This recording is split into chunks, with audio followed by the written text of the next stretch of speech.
Hi எல்லாருக்கும், welcome to my channel. இன்றைக்கி பார்த்திங்கன்னா எனக்கு ஒரு டே ஆஃப். ஸோ இந்த டே ஆஃபில் நான் என்னோடய செல்ஃப் கேருக்காகவும் அண்ட் ஹவுஸையும் நான் எப்படி மெயின்டைன் பண்ணுறேன் அப்படிங்கிறத இந்த வீடியோவில் பார்க்க போகிறீங்க.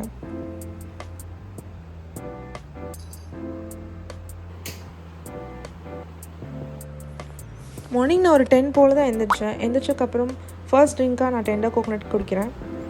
என் பாடி ரொம்ப ஹீட் அப்படிங்கிறனால அந்த ஹீட்டை காம்பன்சேட் பண்ணுறதுக்காக நான் டெண்டர் கோகோனட் வந்து என்னோடய ஃபர்ஸ்ட் ட்ரிங்காக எடுத்துக்கிறேன். வாட்டருக்கு முன்னாடியே நான் டெண்டர் கோகோனட் தான் குடித்தேன். டெண்டர் கோகோனட்லாம் ரிலாக்ஸாக குடிச்சு முடிச்சதுக்கப்புறம் வீடு ஃபுல்லாக பலூன்ஸாக இருந்துச்சு. பிகாஸ் என் பர்த்டேக்காக என் ஹஸ்பண்ட் டெக்கரேட் பண்ண பலூன்ஸ்லாம் அப்படியே இருந்துச்சு. ஸோ அதெல்லாம் வந்து கிளியர் ஆஃப் பண்ண போகிறோம் நம்ம இப்போது.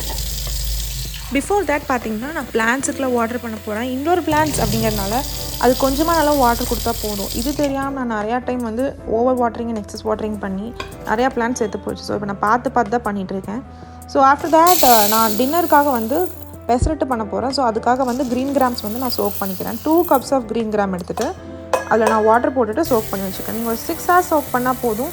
நான் வந்து இப்போவே பண்ணி வைக்கிறேன். பிகாஸ் நான் மறந்துடுவேன். ஸோ மறக்கக்கூடாது அப்படிங்கிறதுக்காக என் ஞாபகம் இருக்கும்போது நான் மார்னிங்கே வந்து கிச்சனுக்கு வரப்போவே பண்ணி வைக்கலான் இருக்கேன். அது முடிச்சுட்டு மார்னிங் பிரேக்ஃபாஸ்ட்டுக்கு நான் தோசை போடுறேன். ஸோ தோசைக்கு வந்து தொட்டுக்கருக்கு கிரேவி வந்து என் மாமனில் பண்ணி கொடுத்துருக்கான். ஸோ கிரேவியும் கூடவே கொஞ்சம் காலிஃப்ளவர் 65 வச்சு என்னோடய பிரேக்ஃபாஸ்ட் வந்து நான் கம்ப்ளீட் பண்ணிக்கிறேன்.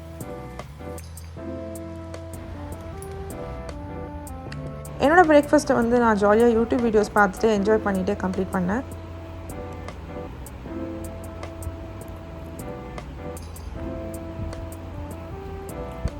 எப்போல்லாம் நம்மளுக்கு டே ஆஃப் இருக்கோ அப்போல்லாம் தான் நம்மளோட ஸ்கின்னையும் ஹேரையும் நம்மளால் பார்த்துக்க முடியும். செல்ஃப் கேர் அப்படிங்கிறது எல்லாத்துக்குமே இம்பார்ட்டன்ட் தானே.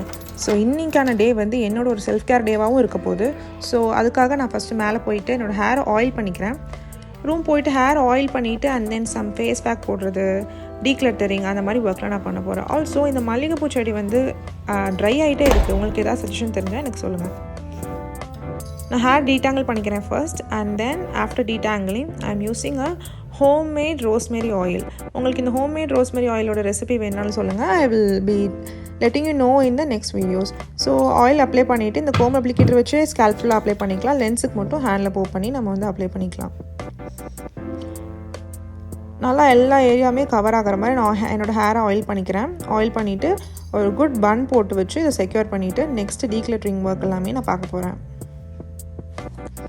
கைஸ் இப்போ வந்து பார்த்திங்கன்னா என்கிட்ட ட்ரெஸ்ஸிங் டேபிளும் செப்பரேட்டாக எதுவும் இல்லை. என்னோடய பெட் சைட் டேபிள் தான் என்னோடய ஆக்சசரிஸ், மேக்கப் அண்ட் ஸ்கின் கேர்லாம் ஸ்டோர் பண்ணுறதுக்காக யூஸ் பண்ணிகிட்ருக்கேன். ஸோ அது ரொம்ப கிளட்டர்டாக இருந்துச்சு. ஸோ அதை டீக்ளட்டர் பண்ணலாம் அப்படிங்கிறதுக்காக தான் வந்து என்னால் இந்த ஏரியாவை எந்த அளவுக்கு டீக்ளட்டர் பண்ண முடியுமோ அந்த அளவுக்கு பண்ணலான்னு சொல்லி நான் ஸ்டார்ட் பண்ணியிருக்கேன்.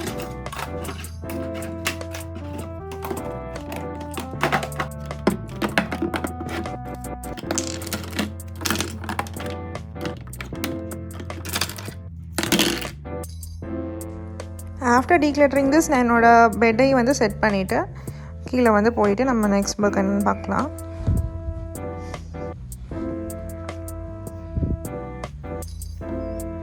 நெக்ஸ்ட் வந்து நான் வீடு ஃபுல்லாக கூட்டலான்ட்டு ஆரம்பிச்சிருக்கேன். ஸோ கூட்டி முடிச்சிட்டோம்னா ஒரு பெரிய வேலை முடிஞ்ச மாதிரி இருக்கும். ஸோ கூட்டுறதை நான் ஃபர்ஸ்ட் ஒர்க் எடுத்திருக்கேன்.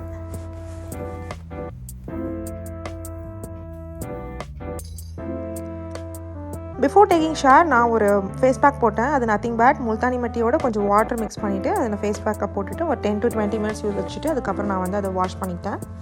கோல்ட் வாட்டர் யூஸ் பண்ணுங்கள் வாஷ் பண்ணுறதுக்கு.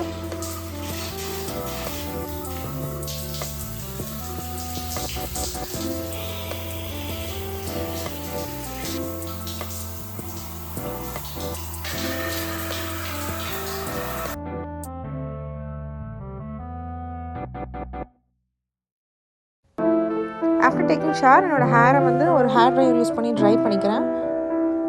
அண்ட் தென் என்னோடய ஸ்கின் அண்ட் ஹேர் கேரை நான் ஃபாலோ பண்ணி முடிச்சுட்டு ஒரு குட் நாப் எடுத்தேன் இந்த ஆஃப்டர்நூன்.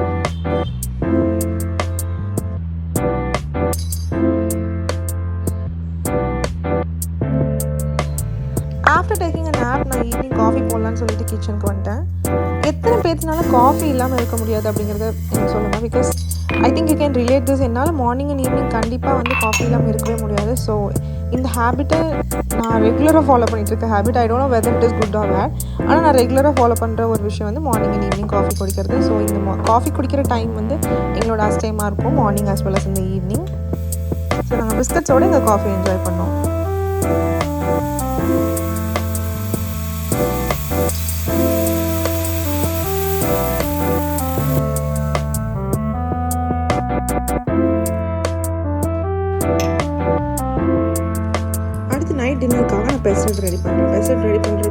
கிரீன் கிராம் எடுத்துக்கலாம். அதை எடுத்து ஒரு மிக்ஸர் ஜாரில் ஆட் பண்ணிக்கிறேன். கூடவே பச்சரிசியும் ஆட் பண்ணணும். நான் பச்சரிசி ஊற வைக்க மறந்துட்டேன், லேட்டராக நான் ஊற வச்சுருக்கேன். ஸோ பச்சரிசி ஊற வச்சுட்டு பச்சரிசி கூடவே சேர்த்து நான் ஆட் பண்ணிக்கிறேன்.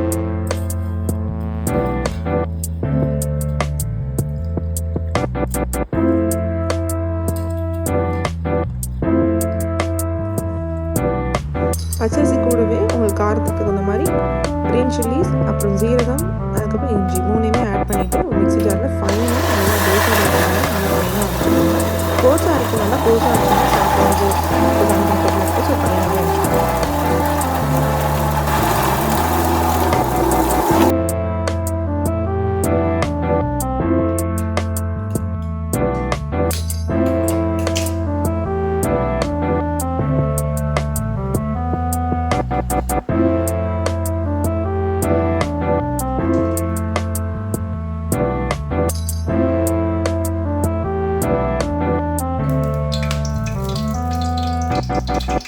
பெசரட்டுக்கு ஒரு நல்ல காம்பினேஷன் பார்த்தீங்கன்னா டொமேட்டோ சட்னி தான். அதுக்கு நான் ஒரு வெசலில் ஆயில் ஊற்றிட்டு கடுகு, உளுந்த பருப்பு, கடலப்பருப்பு அதெல்லாம் போட்டு நல்லா கோல்டன் ப்ரௌன் ஆகட்டும். எல்லாத்தோட குவான்டிட்டியுமே கொஞ்சம் எக்ஸ்ட்ராவே போட்டுக்கோங்க, அப்போ தான் டேஸ்ட் ரொம்ப நல்லாயிருக்கும்.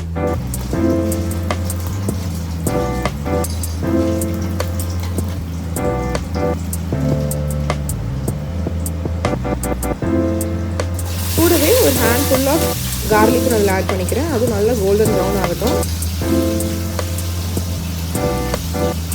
இது ரெடியானதுக்கப்புறம் ஆனியன்ஸ் ஆட் பண்ணிக்கோங்க. அதுவும் சேர்த்து நல்லா வணங்கட்டும்.